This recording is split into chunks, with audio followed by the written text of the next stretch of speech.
Oppo announced their brand new Find X8 Ultra a couple of weeks ago in China, and now I have it here and I want to tell you my first impressions. So let's get started.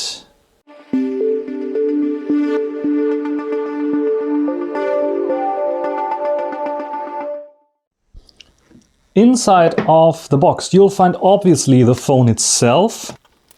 Then we have also a charging brick, 100-watt charging brick, together with USB-A to C cable. Why A to C? I remember that the predecessors had still C to C, like the Find X6 Pro also. And we also have a transparent TPU case of the cheaper variety.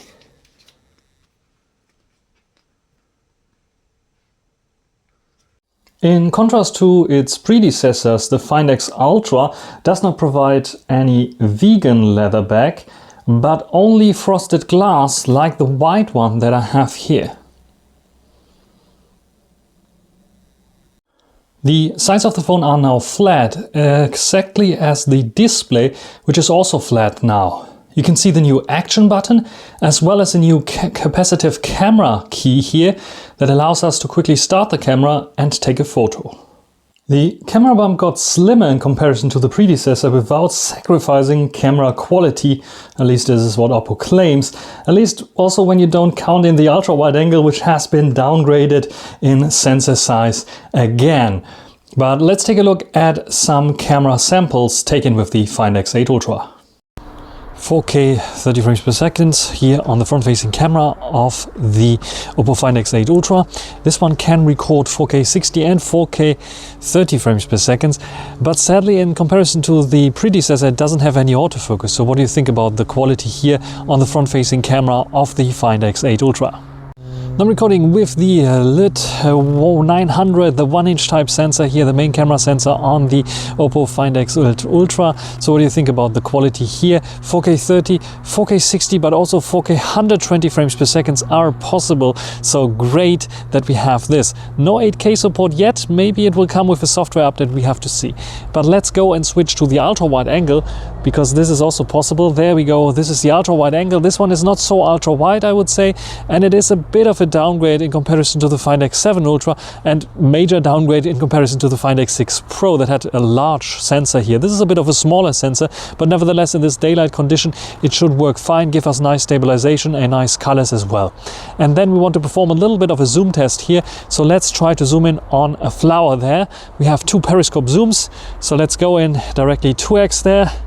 Then we go 3x to the large 101.5-inch size sensor, newly updated LIT, I think it's 600 there, 6x sensor, here also updated with the new periscope, very stable, and we can zoom in even further. This is now 10x, and this is 20x, and I can go up to 30x here, and it's pretty stable on screen looking. So what do you think about this one? Let's go to 1x.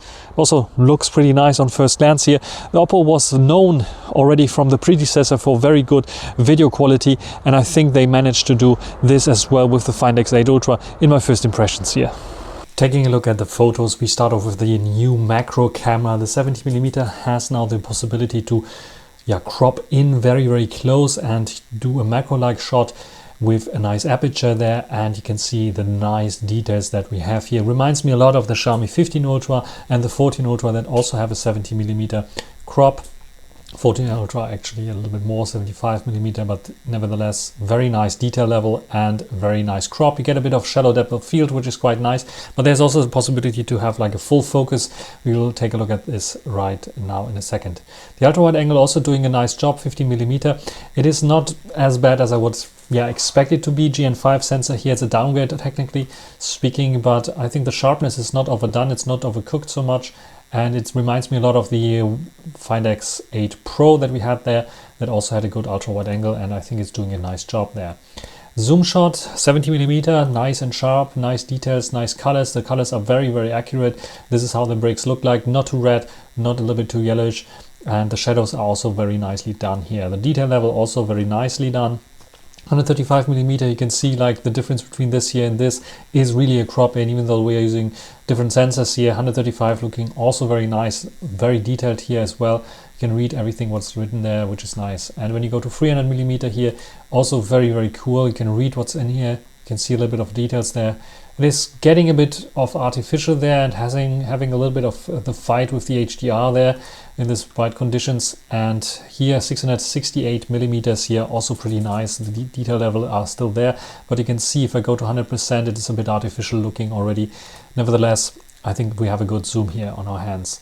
And this is the full focus with the macro shot like I promised. And this one here gives us like not only the foreground here in focus, but also the background there in focus and the leaf in focus, so more in focus. Not everything is in focus, as you can see here. This leaf, this is in focus, but this one is already out of focus, so it has some issues there as well. But it is giving us a little bit more of a focus, which is quite nice on the Find X8 Ultra if you want to do macro shots. And this is an ultra wide angle shot, another one with 50mm, just a scenery, just to show you. There's a bit of overblown highlights there on the bench, but the rest is nice. The colors look very natural. There's not much over sharpening going on. Yes, it's a bit over sharpened for sure, but it's not too much where it becomes like a little bit too artificial looking. The dark areas are dark and you can see a little bit of details there. So it is a good ultra wide angle for what it's doing here, and I'm quite happy with the results. We have some selfie shots here with the portrait mode. 21mm is the widest shot you can get on the selfie cam, and the detail level is fantastic looking. It's a bit artificial there. I think the 32 megapixels is doing a bit too much, and the bokeh might be not the best there, especially on the eyebrows you can see. But I think even though we don't have autofocus there, the sharpness level is okay and it's doing a good job there nevertheless.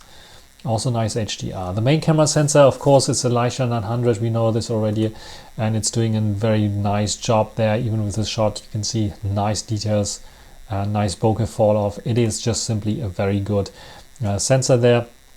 Even though you can see it's like taken with the portrait mode here with f3.5, it's doing a nice job here.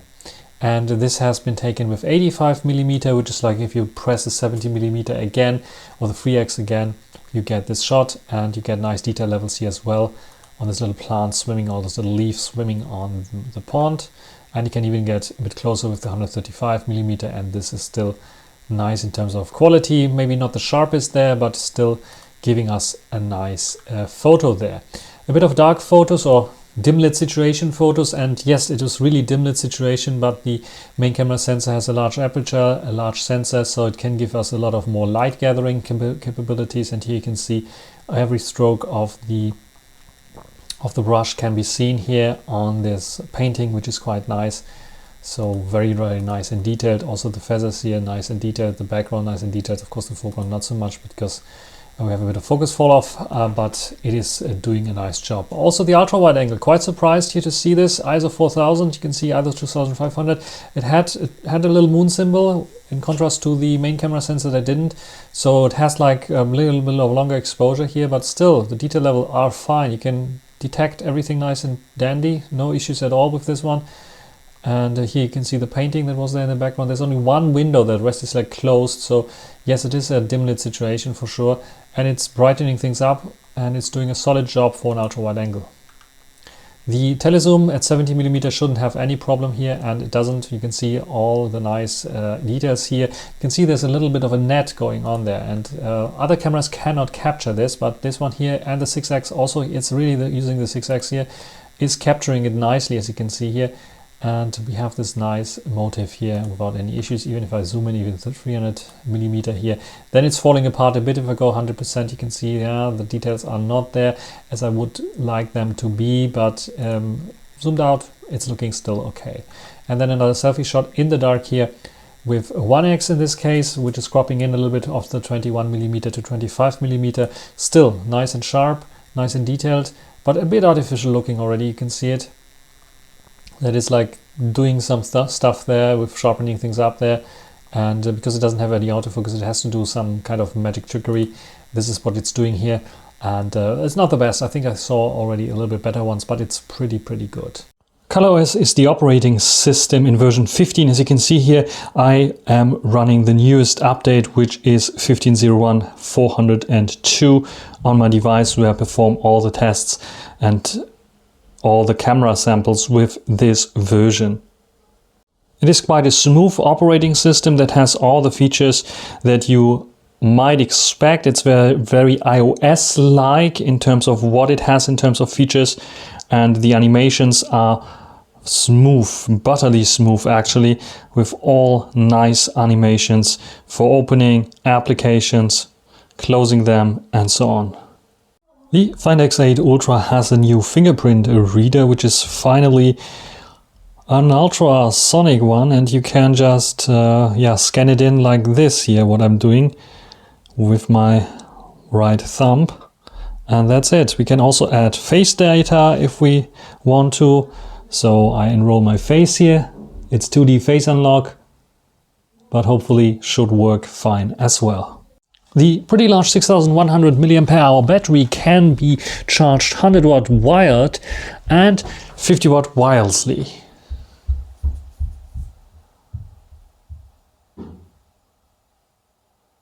Let's listen to the sound quality.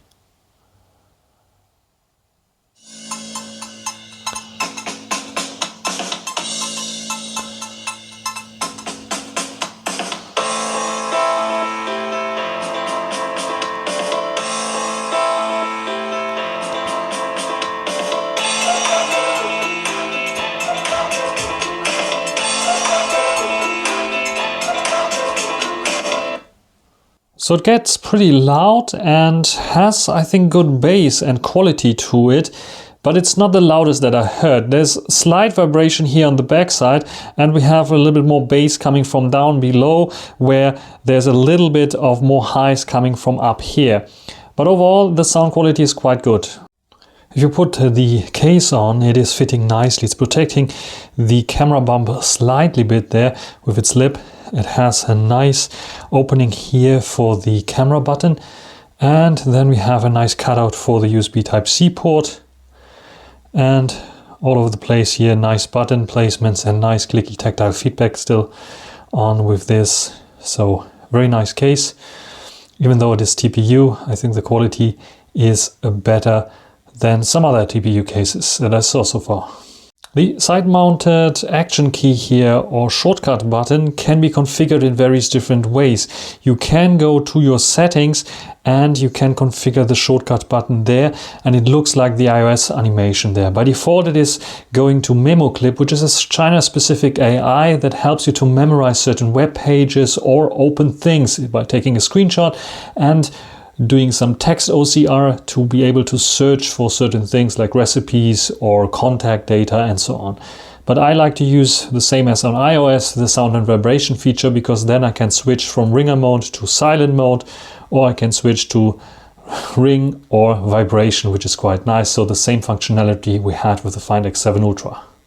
The gorgeous looking flat display has a 6.82-inch size, offers LTPO AMOLED screen with Quad HD resolution and 1600 nits brightness maximum, with the manual slider around 800. A peak brightness of 2500 nits, looking pretty sleek and nice with the colors, very vibrant. My version of the Find X8 Ultra offers 16 GB of RAM plus 512 GB of storage space. You can get also a 12 GB and 256 GB version here if you want to, for a little bit of cheaper money, like I think it's $200 less. As the Oppo Find X8 Ultra is only a Chinese release, I got my version here from Trading Shenzhen. If you're interested in this, I will put down a link below. Of course, Trading Shenzhen also ships with an EU power plug if you live in the EU, or UK power plug if you live in the UK. So this is, I think, pretty nice and an easy way to get this device. My first impressions with the Find X8 Ultra are quite positive. I like that this camera bump is not as big as on the predecessors, even though I am a bit skeptical still with the ultra-wide angle being so downgraded, and I'm a bit skeptical also with the 6x lens if it's really an upgrade, because we have this W-shaped kind of periscope that had on the X8 Pro at least a little bit of a downgrade in comparison to the predecessor there as well. So I have to take a look at this. But I like the flat design. I like the flat screen here. It's quite refreshing to see Chinese flagship smartphone now with flat screens there, completely flat, not even micro-curved kind of screen. The included case is a bit of like, yeah, it is not as cheap as it might look, but it is definitely cheaper, way cheaper than the one I have here on the Find X6 Pro that is recording right now, or even the one that I have here on my Find X7 Ultra, the direct predecessor that had this case here that also is a TPU case, but at least it was like coming in the right kind of color there and felt a little bit more premium than this one here is feeling. The back, however, here feels very, very nice, the glass back. I really would like them to have this two-tone vegan leather and glass on the top design that they had in the past, like on the Find X7 Ultra, but still, this is my favorite design, but still this doesn't feel like too cheap, I have to say. The vibration motor is nice and snappy, and I think it's the same one that we have on the OnePlus 13, so this is doing a quite nice of a job, and I like everything about the device. Besides maybe this button here on the side, I would like to have the slider that we had on the previous generation, which is a little bit easier, even though, yeah, you have more functionality with it. I don't really use the other functionalities. I just want to switch between silent, vibrating and ringer mode. Then what is totally confusing is this button here on the top, which is like a capacitive button. I keep on hitting it when I'm holding it here and it starts vibrating for some reason if you hit it. So I have to probably turn it off because it's not very useful. Also, just like on the iPhone, it's not very useful also for the camera usage, because I would have to have it here and not there, where I have to stretch my index finger a little bit further here, which is like not what I really want to do. So in general, it is a good first impressions of this device here. It is a really nice little side grade, I would say, to the Find X7 Ultra so far, what I see there. I have to really check the cameras to see if it is really upgrade there. If you take a look at them, just design-wise, I think the Find X7 Ultra stands out a little bit more than the Find X8 Ultra, which looks like more like a streamlined version, like an iPhone-y look version of the Find X. This is why probably people call it the oPhone. So what do you think? What is your first impression of the Find X8 Ultra? Write it on the comment section. That's it. If you're interested in more camera comparisons with the Find X7 Ultra, for example, the Vivo X200 Pro, the X200 Ultra, and some other devices, maybe even the X200 Ultra in the future when I'm in China, then stay tuned and subscribe to this channel. Until the next time, bye.